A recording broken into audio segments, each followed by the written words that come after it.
Mesdames, Messieurs, le Covid-19 a bouleversé le monde. Plus rien ne sera comme auparavant. Mais alors, cette crise est également une opportunité, une chance pour rendre notre monde plus juste, plus équitable, de remettre nos sociétés sur le chemin de la relance durable, sur le chemin de la coopération internationale. Parce que tous les grands défis d'aujourd'hui dépassent les frontières nationales. Je ne parle pas seulement de la crise sanitaire, mais également du changement climatique ou la lutte contre l'égalité des sexes.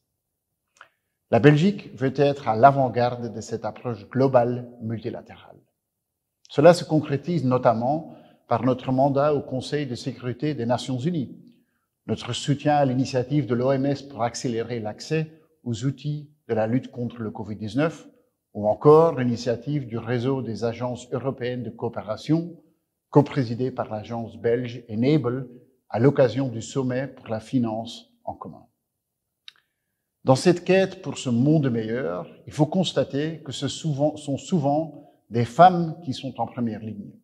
Par exemple, dans la lutte contre le Covid dans nos hôpitaux, ce sont les femmes qui nous montrent la résilience de notre société et les capables pendant cette crise.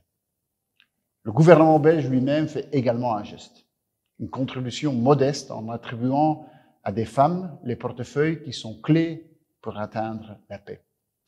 Nos ministres des Affaires étrangères, de la Défense, de la coopération au développement et de l'Intérieur sont toutes des femmes qui sont le top dans leur domaine. Je veux rendre hommage non seulement à ces femmes, mais à toutes les femmes autour du monde qui sont indispensables pour faire fonctionner nos sociétés. Ensemble, faisons preuve de résilience collective et individuelle pour construire le monde post-Covid que nous souhaitons.